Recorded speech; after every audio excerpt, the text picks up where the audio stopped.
Hello friends, welcome back to our channel. तो हम लोग बात कर रहे थे जीएस दृष्टि घटना चक्र के सामान्य विज्ञान के पुस्तक के बारे में। तो इसका पहले पार्ट में हम लोग पेज नंबर जो है 64 तक पढ़ चुके हैं और इसके आगे अब हम लोग पढ़ेंगे, ठीक है, जो कि पेज नंबर 65 से ये स्टार्ट है, ठीक है, यहाँ से। तो इसका पहला पार्ट आप लोग देखिए, क्योंकि इसी के आगे का ये पार्ट है, पार्ट 2, ठीक है, जिसमें आज हम जीव विज्ञान को पूरा समाप्त कर देंगे, ठीक है। और अगर वीडियो पसंद आए तो लाइक करिएगा, चैनल को भी सब्सक्राइब कर लीजिएगा। तो उसके आगे का पार्ट देखते हुए फिर इसके बाद हम बात करेंगे एफ्लाटॉक्सिन विष के बारे में। तो ये क्या होता है, तो इसकी उत्पत्ति की बात करें तो ये एस्परजिलस फ्लेवस से निकलता है और एस्परजिलस फ्यूमिगेट्स से निकलता है, ठीक है। पेनिसिलियम आइसलैंडिकम आदि, ये 3 चीज़ें हैं जहाँ से ये विष जो है निकलता है, ठीक है। इसके बाद और ये सारे क्या हैं, तो ये कवक है, फंगाई हैं, फंजाई से निकलता है, ठीक। संचार माध्यम की बात करें तो मक्का, मूंगफली आदि फसलों से होता है। और प्रभावित अंग कौन सा होता है, तो यकृत, और यकृत यानी कि लीवर, और वो क्या होता है, लीवर में कैंसर हो जाता है, ठीक है। तो और प्रभाव कैंसर कारक होता है। इसके बाद अब हम बात करेंगे ब्लैक फंगस की, ठीक है। ये सब हम फंजाई से होने वाली बीमारियां पढ़ रहे थे, तो उसी का ये नेक्स्ट पार्ट है, ठीक है।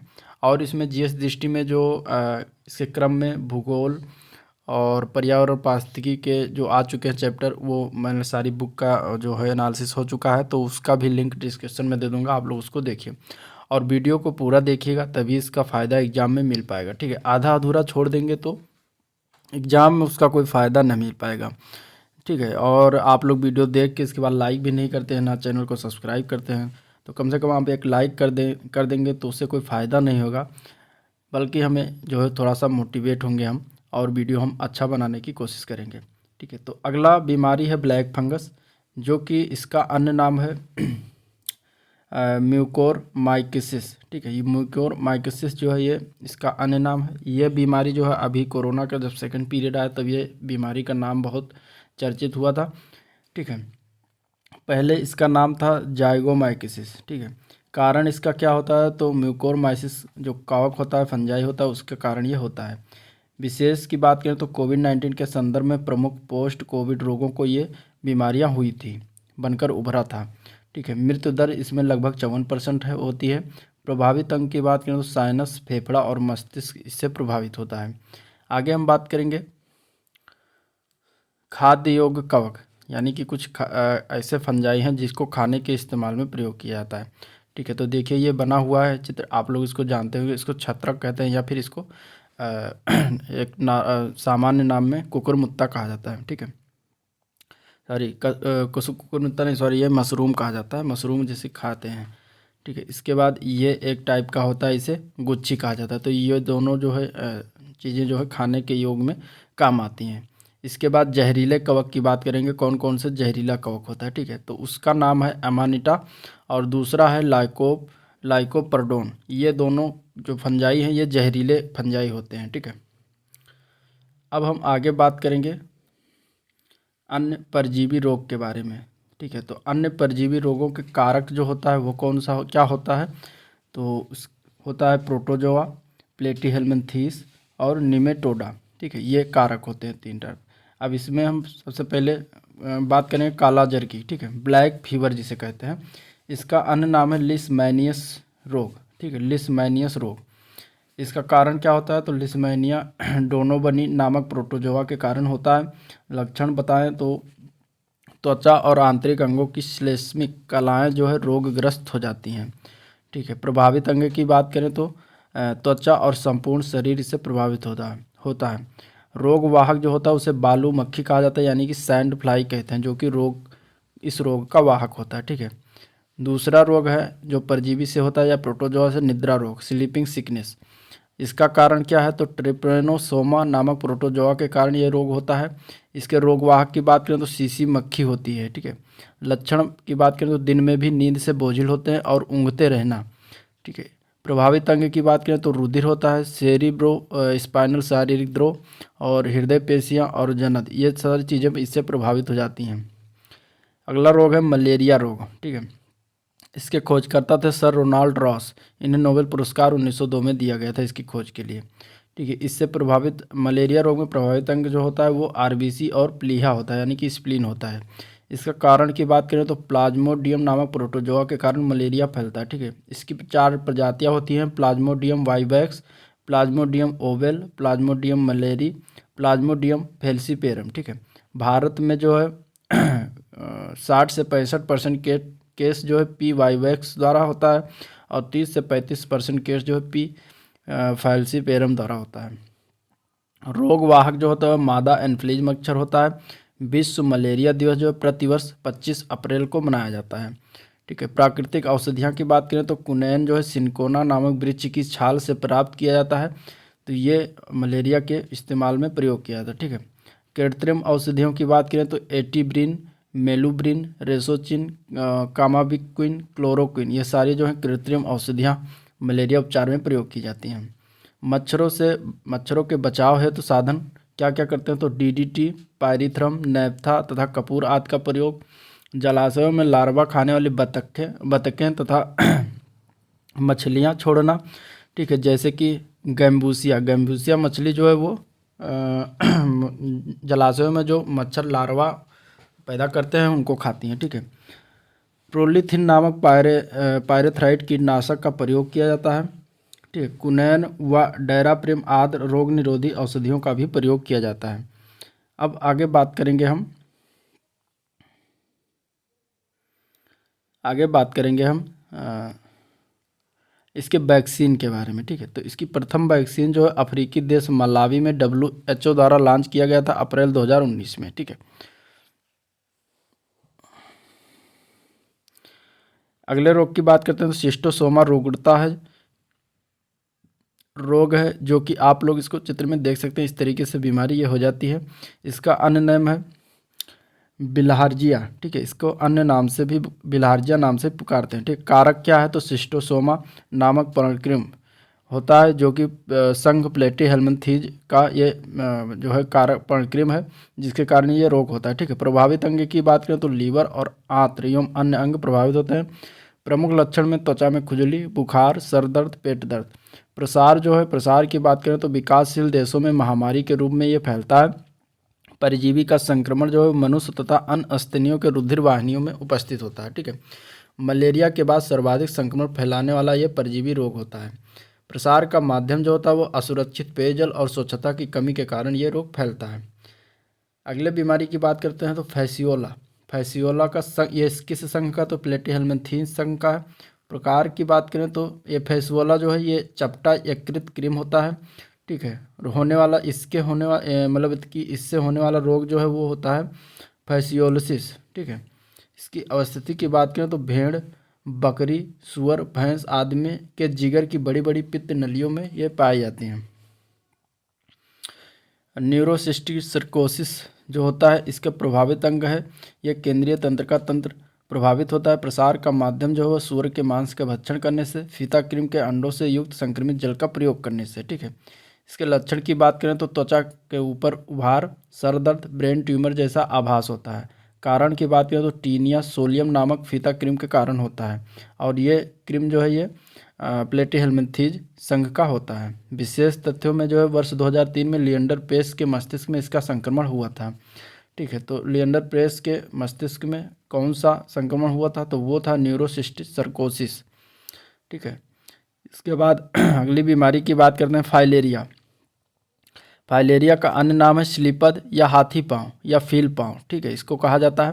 कारण जो होता है वुचरेरिया ब्रैंकप्टाई नामक कोलक्रीम होता है। ठीक है, जो कि ये संघ निमिटोडा संघ का होता है। ठीक है, वाहक रोग जो होता है मादा क्यूलेक्स मच्छर होता है। लक्षण की बात करें तो हाथ, पैर, जननांग सहित अन्य भंगों का फूलकर विकृत हो जाता है। प्रभावित अंग जो होता है वो होता है लिम्फ ग्रंथियाँ। ठीक है, अब बात करेंगे परीक्षा उपयोगी तथ्य के बारे में। तो मानव शरीर में परजीवी के रूप में उपस्थित निमेटोडा संघ की जातियों की संख्या लगभग कितनी है टोटल, तो टोटल 50 है। मलेरिया का प्राथमिक पोषक क्या है, मनुष्य है। ठीक है, यानी प्राइमरी होस्ट जो है मलेरिया का वो क्या है, मनुष्य होता है। मलेरिया का द्वितीयक पोषक यानी कि सेकेंडरी होस्ट जो होता है वो मादा एनफ्लीज मच्छर होता है। प्लाज्मोडियम मानव शरीर में पाया जाता है। कहाँ पाया जाता है? तो आरबीसी एवं यकृत यानी कि लीवर कोशिकाओं में पाया जाता है। पायरेथ्राइड स्तनधारियों की तुलना में कीटों के लिए विषाक्त होता है। कितना होता है? तो 2250 गुना अधिक विषाक्त होता है। ठीक है, आगे हम बात करेंगे एस्केरिसिस की। ठीक है, एस्केरिसिस की बात करें तो ये कारक इसका क्या है? तो एस्केरिस नामक गोलक्रिम जो है ये संघ निमेटोडा का होता है। ठीक है, तो ये गोलक्रिम जो है एस्केरिस नामक इसी के कारण बीमारी होती है। ठीक है, औषधियों में बात करें तो चीनीपोडियम का तेल है, मिबेंडाजोल या अल्बेंडाजोल या एल्कोपार, ये आदि औषधियाँ प्रयोग की जाती हैं। ठीक है, और इसका प्रभाव जो देखा जाए तो बच्चों का पोषण ठीक से ना होना, शारीरिक व मानसिक विकास पर बुरा प्रभाव पड़ता है। प्रभावित अंग जो होता है वो आंत होता है। ठीक है, नोट कुछ देख लेते हैं। एस्केरेसिस की अवस्थाएं जो होती हैं, प्रथम तरुण डिम्भक यानी कि रिहैबिडिफॉर्म लार्वा होता है, और द्वितीय जुवेनाइल अवस्था होती है जिसमें कि एम्ब्रियोनेटेड अंडे यानी मनुष्य सहित संक्रामक टाइप की हो जाती हैं। इसके बाद अब कुछ वंशागति रोग के बारे में बात करेंगे। तो वंशागति रोग जो होता है उसकी परिभाषा की बात करें तो एक पीढ़ी से दूसरे पीढ़ी में हस्तांतरित होने वाले रोग को वंशागत रोग कहा जाता है। और इसका कारण होता है दोषपूर्ण जीन। ठीक है, डिफेक्टेड जीन, इसके कारण जो है एक पीढ़ी से दूसरी पीढ़ी में रोग जो है वो हस्तांतरित होता है। इसके बाद इसको इंग्लिश में जेनेटिक डिजीज कहते हैं। तो इसके दो टाइप गुणसूत्र संख्या की त्रुटियों से होता है, और दूसरा होता है जीनी व्यतिक्रम की यानी कि जेनेटिक डिसऑर्डर से। तो दो टाइप से होता है। ठीक है, अब इसमें दो टाइप में जो गुणसूत्र संख्या की त्रुटियों से जो रोग होते हैं उन्हें डाउन सिंड्रोम, टर्नर सिंड्रोम और क्लाइनफेल्टर सिंड्रोम होता है। ठीक है, और जीन व्यतिक्रम यानी जेनेटिक डिसऑर्डर से जो रोग होता है उन्हें रंजकहीनता या एल्केप्टोन्यूरिया, फेनिलक्यूटोन्यूरिया या फिर आरएच फैक्टर टाइप का बीमारी जो होती है। ठीक है, अब एक एक करके इसकी बात करेंगे एक एक बीमारी के नाम के। तो देखिए, फेनिलकीटो में या फिर फेनिलकीटोन्यूरिया रोग जो होता है इसको शॉर्ट फॉर्म में PKU भी कहा जाता है। ठीक है,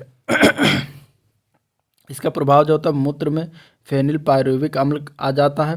तंत्रिका ऊतक में फेनिल एलिनिन के जमाव से बच्चों में अल्पबुद्धिता या फिर मानसिक जड़ता हो जाता है। ठीक है, प्रभाव की बात करें तो फेनिल लेनिन को टायरोसिन नामक एमिनो अम्ल में बदलने वाले एंजाइम फेनिल एलिनिन हाइड्रोक्सिलेज की कमी कर देता है, और रुधिर में फेनिल एलिनिन की वृद्धि हो जाती है। ठीक है,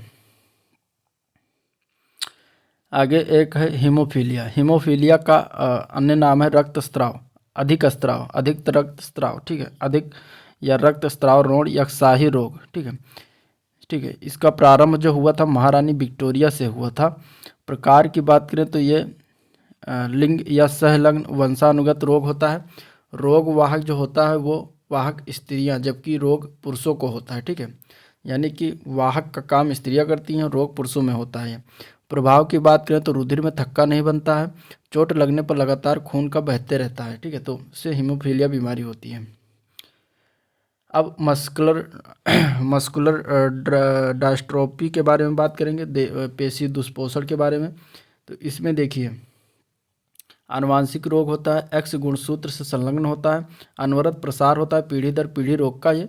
ठीक है, और इसमें प्रभाव की बात करें तो मांसपेशियां कमज़ोर होती हैं। कारण की बात करें तो एक्स गुणसूत्र में मौजूद अप्रभावित जीन का निष्पीडन होता है। आगे हम बात करेंगे वर्णांतर की। ठीक है, कलर ब्लाइंडनेस की। कलर ब्लाइंडनेस का अन्य नाम है लाल हरा अंधापन या फिर डाल्टोनिज्म, इसे कहा जाता है। ठीक है, प्रकार की बात करें तो अप्रबल एक्स संलग्न वंशागत रोग होता है। रोग वाहक जो होता है वो स्त्रियां होती हैं, रोगग्रस्त जो होता है वो पुरुष होता है। प्रभाव इसमें क्या होता है? लाल एवं हरा रंग पहचानने में आदमी जो है असमर्थ होता है। ठीक है, अब हम बात करेंगे विभिन्न परिस्थितियों में वर्णांतता की वंशागति कैसे होती है। तो सामान्य महिला यानी कि XX का विवाह वर्णांत पुरुष XCY से होता है, तब इसमें देखिए वर्णांत पुरुष और सामान्य महिला अगर हुआ तो बच्चों में जो है सभी पुत्रियां वाहक हो जाएंगी और सभी पुत्र सामान्य पैदा होंगे। ठीक है, इसके बाद दूसरा है कि अगर वाहक महिला का विवाह यानी कि ग्रसित है, महिला ग्रसित है का विवाह सामान्य पुरुष से अगर होता है तो इसके बाद उसमें जो बच्चे पैदा होंगे पुत्र में निष्कर्ष जो है 50% वर्णांध होंगे और 50% सामान्य होंगे, और पुत्रियां जो 50% वाहक होगी और 50% सामान्य होंगी, यानी 50-50 का चांस इसमें रहता है अगर महिला में जो है ये कलर ब्लाइंडनेस है बीमारी। ठीक है, इसके बाद अगर बात करें वाहक महिला का विवाह वर्णांध पुरुष से हो जाता है, तब जो है 50% पुरुष वर्णांध तथा 50% पुत्र जो है सामान्य होंगे, और पुत्रियों में 50% वर्णांध तथा 50% वाहक रहेंगी, यानी कि जो पुत्री होगी वो 50% कलर ब्लाइंडनेस होगी और 50% वाहक का कार्य करेगी, लेकिन पुत्र में जो है 50% कलर ब्लाइंडनेस होंगे और 50% सामान्य होंगे। इसके बाद चौथा बनता है वर्णांध महिला का विवाह सामान्य पुरुष से अगर हो जाए तो सभी पुत्र जो है कलर ब्लाइंडर और सभी पुत्रियां वाहक बनेंगी। ठीक है, आगे हम बात करेंगे एल्केप्टोन्यूरिया की। एल्केप्टोन्यूरिया जो है इसका कारण क्या है, तो होमोजेनेटिक्स अम्ल का विखंडन नहीं होने से मूत्र में इसकी मात्रा बढ़ती है। ठीक है, होमोजेनेटिक्स डाईऑक्सीनेज एंजाइम की कमी करती है। प्रभाव जो होता है वो मूत्र में होमोजेनेटिक्स अम्ल का उत्सर्जन और जोड़ों में गठिया हो जाता है। ठीक है, इसके बाद थैलेसीमिया बीमारी की बात करेंगे तो थैलेसीमिया जो है ये इसका प्रकार जो होता है अल्फा थैलेसीमिया और बीटा थैलेसीमिया, यानी कि दो प्रकार का होता है। अभाव की बात करें तो हीमोग्लोबिन के संश्लेषण की क्षमता का अभाव हो जाता है, और प्रभाव में जो है शरीर में अत्यधिक अरक्तता यानी कि एनीमिया हो जाता है। ठीक है, गुणसूत्र संख्या की त्रुटियां की बात कर लेते हैं, तो गुणसूत्र संख्या की त्रुटियां में जो है टर्नर सिंड्रोम और क्लाइनफेल्टर सिंड्रोम होता है। इसका कारण टर्नर सिंड्रोम का कारण होता है लिंग गुणसूत्रों में केवल एक गुणसूत्र उपस्थित अर्थात मोनोसोमिक होता है। ठीक है, यानी कि 44+X होता है, जिसके इसका प्रभाव क्या पड़ता है, इससे स्त्री नपुंसक होती है। ठीक है, और क्लाइनफेल्टर सिंड्रोम में जो है लिंग गुणसूत्र 2 की जगह 3 हो जाता है, जिसे कि ट्राइसोमिक कहते हैं। इसमें 44+XXY हो जाता है, इससे प्रभाव होता है पुरुष नपुंसक हो जाता है। ठीक है, तो ये इस तरीके से स्त्री नपुंसक और पुरुष नपुंसक का जो संबंध है वो गुणसूत्र की संख्या की त्रुटियों से संबंध है। अब डाउन सिंड्रोम की बात करेंगे। डाउन सिंड्रोम जो होता है वो मंगोलीय जड़ता के कारण, इसका अन्य नाम है मंगोलीय जड़ता। ठीक है, कारण जो होता है वो 21वीं जोड़ी के गुणसूत्रों में 2 के बजाय 3 गुणसूत्र का हो जाता है, जिसे ट्राइसोमिक कहा जाता है। प्रभाव जो होता है प्रभावित पुरुषों में नपुंसकता आ जाती है। लक्षण की बात करें तो व्यक्ति का सिर गोल, गर्दन मोटी, खुला मुख, तिरछी आंखें हो जाती हैं। ठीक है, आगे हम बात करेंगे एल्बिनिज्म की। एल्बिनिज्म जो है इसको रंजकहीनता भी कहा जाता है अन्य नाम। कारण की बात करें तो अनुवांशिक विकार के कारण शरीर में जो है मेलेनिन पिगमेंट की अनुपस्थिति रहती है इसमें। एंजाइम जो है यानी कि एंजाइम टायरोसिनेज का अभाव हो जाता है। प्रभाव की बात करें तो त्वचा, बाल एवं आँखों के रंग का अभाव हो जाता है। ठीक है, मेलेनिन के अभाव में हानिकारक पराबैंगनी विकिरण के प्रति सुभेद हो जाता है। ठीक है, आगे हम बात करेंगे बबल बेबी रोग के बारे में। बबल बेबी रोग का अन्य नाम है SCID। ठीक है, सेवर कंबाइंड इम्यूनो डिफिशियंसी। ठीक है, या फिर इसको एलिम्फोसाइटोसिस भी कहते हैं। ठीक है, और इसको ग्लेंजमान रिनकर सिंड्रोम भी कहा जाता है। इसके बाद प्रभाव की बात करें तो जन्म के समय से ही शिशु का प्रतिरक्षा तंत्र निष्प्रभावी रहता है, अतः संक्रामक रोगों के प्रति अति संवेदनशीलता रहती है। ठीक है, नामकरण की बात करें तो बाह्य वातावरण में उपस्थित हानिकारक रोगाणुओं से सुरक्षा हेतु कीटाणु रहित प्लास्टिक के बुलबुलों में उपचार के कारण इसको ब्लू बेबी सिंड्रोम कहते हैं। आगे हम बात करेंगे हीनताजन या असंक्रामक व अन्य रोग के बारे में। तो हीनताजन व अभावजन्य रोग जो है खनिजों, विटामिन व आवश्यक पोषकों की कमी से उत्पन्न रोग होता है। ठीक है, उसमें हम बात करेंगे सबसे, अब कैंसर के बारे में बात करेंगे। ठीक है, कैंसर को ओंकोजीन कहते हैं। कैंसर हेतु उत्तरदायी होता है जिसको ओंकोजीन कहा जाता है। ठीक है, सर्वप्रथम पहचान जो है SRC के रूप में किया गया था। खोज कब हुआ था? 1970 में। सबसे पहले मुर्गियों में यह खोजा गया था रॉस सरकोमा वायरस के द्वारा। ठीक है, इसका कारण जो होता है कोशिकाओं में अनियंत्रित विभाजन व विकास के कारण असंगठित ऊतक की वृद्धि होने लगती है और रूपांतरण होता है। ठीक है, कैंसर कोशिकाओं का शरीर के एक अंग से दूसरे निकट अंग में फैलना स्टार्ट हो जाता है। कैंसर की 3 स्टेज हैं। ठीक है, फर्स्ट स्टेज जो होता है शरीर के एक हिस्से में सीमित कैंसर कोशिकाएं होती हैं। सेकेंड स्टेज में कैंसर कोशिकाओं का संक्रमित अंग के लिम्फ नोड तक पहुंच जाती है। स्टेज थर्ड में जो है लिम्फ नोड द्वारा कैंसर कोशिकाओं का शरीर के दूसरे अंगों तक पहुंचना मेटास्टेसिस कहते हैं। इसका उपचार की बात करें तो रेडियो फास्फोरस यानी P32 काम में आता है। कोबाल्ट 60 से उपचार किया जाता है। आर्सेनिक 74 से किया जाता है। ठीक है, आर्सेनिक 74 जो है ट्यूमर संशोधित करने में प्रयुक्त किया जाता है और गोल्ड 198 से इसका उपचार किया जाता है। इंटरफेरॉन अल्फा 2A से भी इसका उपचार किया जाता है जो कि गुर्दा एवं रक्त कैंसर के उपचार हेतु प्रयोग किया जाता है। आगे हम बात करेंगे गठिया रोग के बारे में। ठीक है,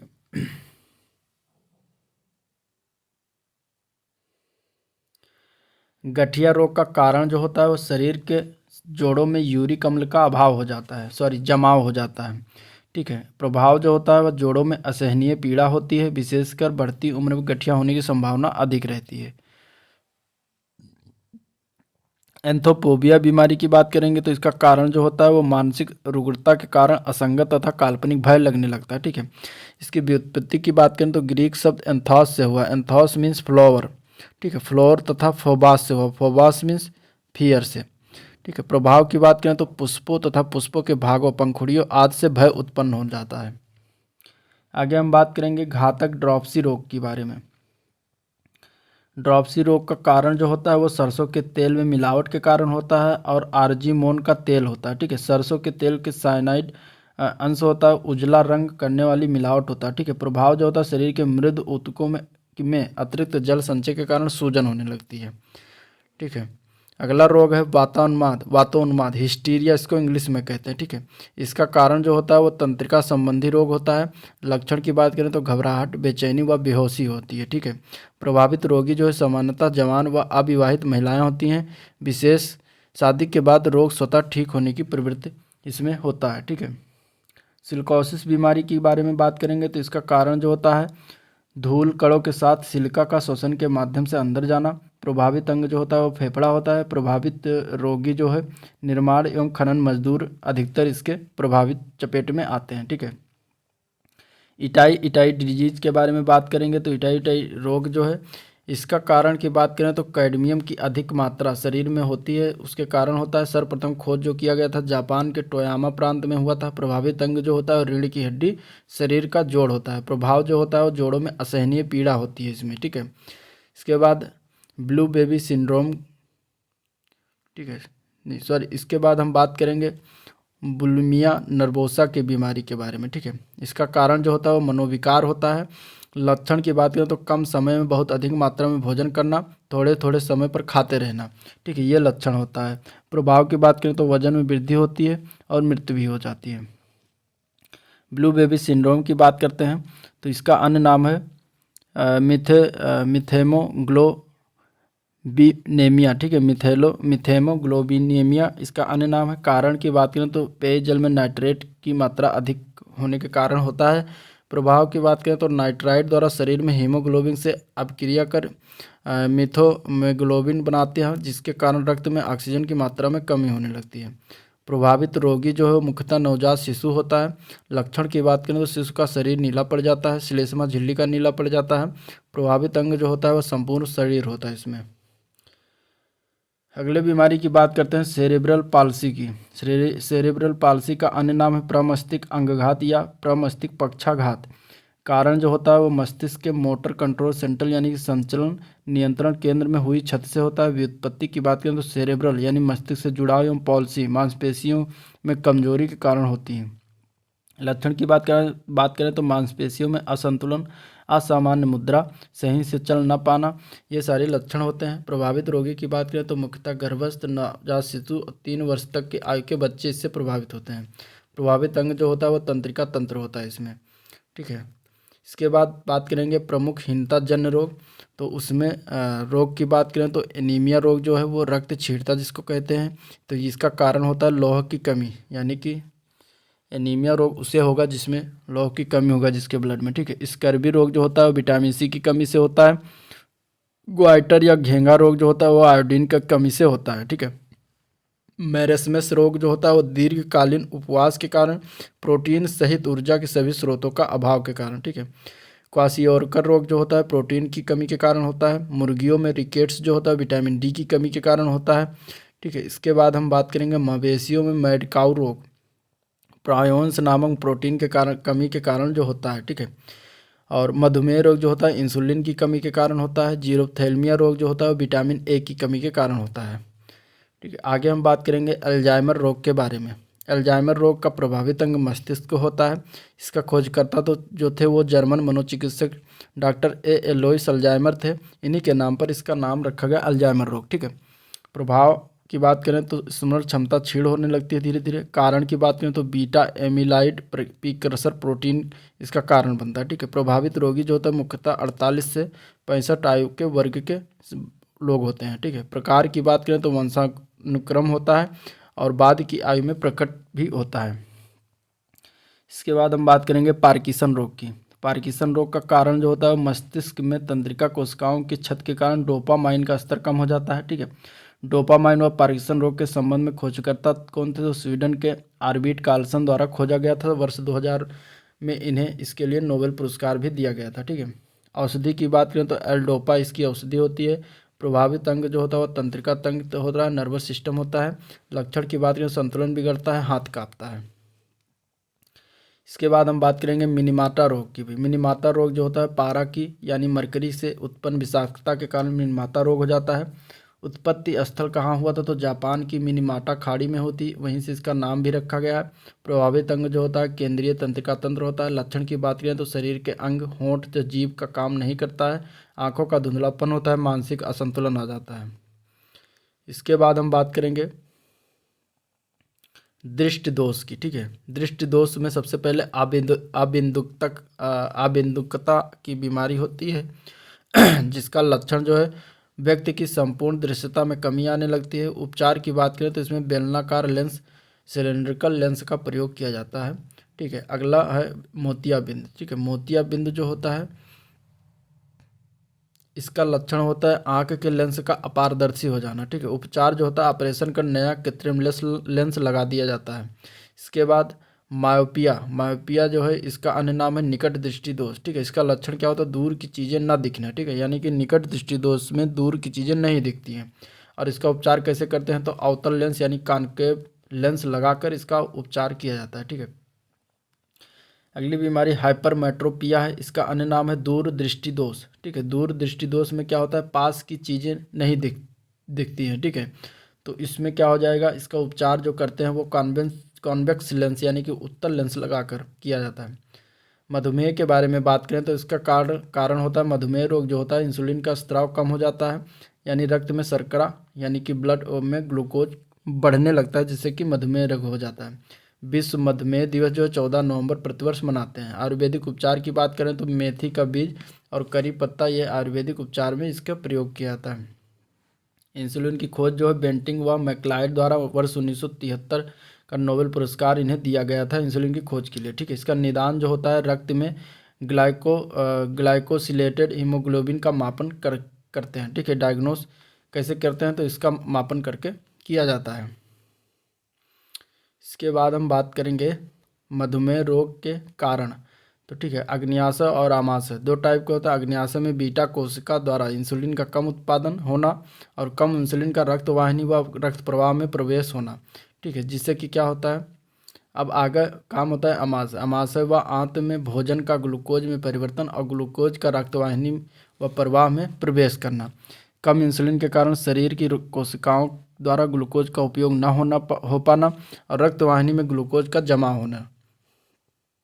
अग्न्याशय की बात करें तो लैंगर हैंस की द्वीपिका होती है, जिसमें बीटा कोशिका, बीटा सेल, अल्फा कोशिका यानी अल्फा सेल, डेल्टा कोशिका यानी डेल्टा सेल और एफ कोशिका यानी एफ सेल ये सारे अग्न्याशय में पाए जाते हैं, ठीक है। और बहिस्रावी अग्न्याशय इसको कहते हैं। तो इसमें देखिए इस तरीके से ये अग्न्याशय का चित्र होता है। आगे हम बात करेंगे इंसुलिन उत्पादन हेतु जेनेटिक बीमारी इंसुलिन उत्पादन हेतु जेनेटिक इंजीनियरिंग में प्लाज्मिन का प्रयोग कैसे किया था। तो जीवाणु प्लाज्मिन, ठीक है, डीएनए का एक छोटा खंड होता है। प्लाज्मिड का रिस्ट्रिक्शन यानी कि एंडोन्यूक्लियस एंजाइम द्वारा खंडन किया जाता है, कटिंग किया जाता है। इसके बाद मानव में इंसुलिन उत्पन्न करने वाले जीन का प्लाज्मिड में निवेशन किया जाता है। अभियांत्रिकीकृत प्लाज्मिड का पोषी जीवाणु में निवेशन किया जाता है। जीवाणु में विभाजन तथा इंसुलिन का उत्पादन प्रारंभ हो जाता है इस तरीके से। पीलिया रोग की बात करेंगे। पीलिया का अन्य नाम है पांडु रोग, ठीक है। पांडु रोग जो है इसका पीलिया का अन्य नाम है। और ये इसका प्रभाव कहाँ कहाँ होता है। तो यकृत यानी लीवर खराब हो जाता है और मृत्यु संभव रहती है इसमें, ठीक है। लक्षण क्या होता है। पीलिया में मूत्र पीला हरा हो जाता है, त्वचा जो है वह नेत्र पीले पड़ने लगते हैं। प्रभावित अंग की बात करें तो लीवर इसमें खासकर प्रभावित होता है। कारण जो होता है वो बिलिरुबिन का शरीर में फैल जाता है। बिलिरुबिन जो है शरीर में फैल जाती है। आगे अब बात करेंगे हृदयाघात की, ठीक है। इसका कारण होता है तंत्र ऊतकों में चकत्ते एवं कोलेस्ट्रॉल तथा लिपिड पदार्थों का जमा हो जाना। एथेरोस्क्लेरोसिस यानी हृदय धमनियों में रक्त का थक्का बनना, ठीक है। बढ़ावा देने वाले कारक क्या क्या होते हैं। तो मोटापा, उच्च तनाव, धूम्रपान, वसायुक्त आहार आदि होते हैं, ठीक। इसका निदान जो होता है कैथ लैब द्वारा होता है। प्रभावित अंग हृदय होता है। उपचार जो होता है वो रुधिर स्कंदन रोधी औषधियाँ देकर, उदाहरण एस्पिरिन देकर इसका उपचार किया जाता है, ठीक है। और शल्य चिकित्सा में जो है बाईपास सर्जरी की जाती है। इसमें हृदय धमनी में शरीर में दूसरी धमनी से जोड़ा जाता है। छाती की मेमोरी धमनी, हाथ से रेडियल धमनी और पैर से सेफनस धमनी को एक जोड़ा जाता है, ठीक है। आगे हम बात करेंगे क्लोन भेड़ डॉली की जन्म प्रक्रिया के बारे में, ठीक है। तो देखिए क्लोन भेड़ जो है डॉली, जो एक क्लोन भेड़ बनाई गई थी उसका नाम डॉली रखा गया था, ठीक है। तो भेड़ पहली से ली गई स्तन कोशिका और भेड़ सेकंड से ली गई अंड कोशिका। इसके बाद दोनों को जो है कोशिका से न्यूक्लियस यानी केंद्रक का वियोजन और उन केंद्र का वियोजन अंड कोशिका इसको ले जाकर वियोजन किया गया। दोनों को संलयित करके एक कोशिका बनाया गया और फिर विभाजन के परिणाम स्वरूप भ्रूण का निर्माण हुआ, जिसमें भेड़ थड़ या सरोगेट हुआ, ठीक है। भ्रूण का भेड़ थड़ या सरोगेट में प्रत्यारोपण किया गया, जिससे कि क्लोन भेड़ डॉली का जन्म, जो कि आनुवांशिक रूप से भेड़ फर्स्ट के समान है। तो इस तरीके से इसका फर्स्ट का क्लोन बनाया गया, ठीक है। आगे हम परीक्षा की दृष्टि से देखेंगे स्लीप एपनिया क्या है। तो ये निद्रा संबंधी विकार होता है, ठीक है, निद्रा संबंधी रोग होता है। आगे हम बात करेंगे एम्फाइसीमा क्या है। तो ये एक प्रकार का क्रॉनिक प्रतिरोधी फुफ्फुसीय रोग होता है, ठीक है, जिसको COPP कहा जाता है, क्रॉनिक ऑब्स्ट्रक्टिव पल्मोनरी डिजीज। औषधीय कैप्सूलों का बाह्य आवरण निर्मित होता है, तो वो मांड में यानी कि स्टार्च से निर्मित होता है, ठीक है। लीवर सिरोसिस का प्रमुख कारण क्या है। तो मदिरा का सेवन यानी कि शराब का सेवन करना लीवर सिरोसिस का प्रमुख कारण है। ओरल सब म्यूकस फाइब्रोसिस संबंधित है। तो ये मुंह से संबंधित है। मुंह में छाले, बाद में मुंह का अंदरूनी भाग कठोर हो जाता है। खुजलाने से खाज मिटती है। क्यों मिटती है। तो प्रतिहिस्टामीन का रासायनिक का उत्पादन बढ़ने से जो है खुजलाने से खाज मिटती है। आगे हम बात करेंगे इंटरफेरॉन क्या है। तो शरीर में विभिन्न रोगाणुओं के विरुद्ध रक्षात्मक प्रतिक्रिया के फलस्वरूप बनने वाला प्रोटीन जो होता है उसे इंटरफेरॉन कहा जाता है, ठीक है। ल्यूकेमिया क्या है। तो एक प्रकार का रक्त कैंसर है। ल्यूकोडर्मा क्या है। तो सफ़ेद दाग वाला त्वचा रोग होता है। इसके बाद हल्द्वानी स्थित DRDO की प्रयोगशाला रक्षा जैव ऊर्जा अनुसंधान संस्थान यानी कि DIBER द्वारा विकसित ल्यूकोडर्मा के इलाज हेतु औषधि का नाम क्या है। ल्यूकोस्किन। उस औषधि का नाम ल्यूकोस्किन है, ठीक है। एनोसिम्पा या अग्रहणता संबंधित है। तो सूंघने की शक्ति के नष्ट होने से संबंधित है, ठीक है। आगे हम कुछ विविध चीज़ें बात कर लेते हैं। तो रक्त जो होता है वो संयोजी ऊतक होता है। केंचुआ जो होता है वो हीमोग्लोबिन प्लाज्मा में घुला होता है। हीमोग्लोबिन जो होता है एक प्रकार का प्रोटीन होता है। स्फिग्नोमैनोमीटर जो है रक्त दाब का मापक यंत्र होता है। RH कारक जो है बंदर में पाया जाता है। प्रतिजन माने बंदर से पाया गया था। प्रतिजन जो है ये प्रतिपिंड या प्रतिरक्षी के निर्माण में उद्दीप्त करते हैं। प्रोटीन जो होता है मानव रक्त की श्यानता का कारण होता है। किडनी स्टोन जो होता है वो कैल्शियम ऑक्जेलेट का बना होता है। यकृत यानी कि लीवर जो है यूरिया की उत्पत्ति का कार्य करता है। एंजाइम जो है पेप्सिन एमाशय प्रोटीन का पाचन करता है। ट्रिप्सिन जो है अग्न्याशय का, और टाइलिन जो है लार ग्रंथि में पाया जाता है। गैस्ट्रिन जो होता है वो हार्मोन अमाशय यानी कि जी सेल तथा ग्रहणी होता है। अमाशय की बात करें तो प्रोटीन का यहाँ पाचन यहीं से प्रारंभ हो जाता है, यानी अमाशय से प्रोटीन का पाचन प्रारंभ हो जाता है। तो ये था आपका पूरा जीव विज्ञान का संकलित रूप जो कि इसका डिस्कस किया गया, देखा गया। अगर वीडियो पसंद आया तो आप लोग लाइक करिए वीडियो को, चैनल को भी सब्सक्राइब करिए, साथ में बेल आइकन भी प्रेस कर दीजिए जिससे कि अगला वीडियो जैसे अपलोड हो आपको तुरंत नोटिफिकेशन मिल जाए। ठीक है, तो जीव विज्ञान का पूरा कंप्लीट हो गया है पार्ट 1 एंड पार्ट 2। पार्ट 1 का लिंक डिस्क्रिप्शन में दे दूंगा, आप लोग उसको वहाँ से देखिए। ठीक है, इसके बाद हम अगली इसमें सीरीज लाएंगे रसायन विज्ञान की यानी केमिस्ट्री की, जो हम जल्द ही अपलोड करेंगे। तो आज के लिए इतना ही, मिलते हैं नेक्स्ट दिन, तब तक के लिए थैंक यू।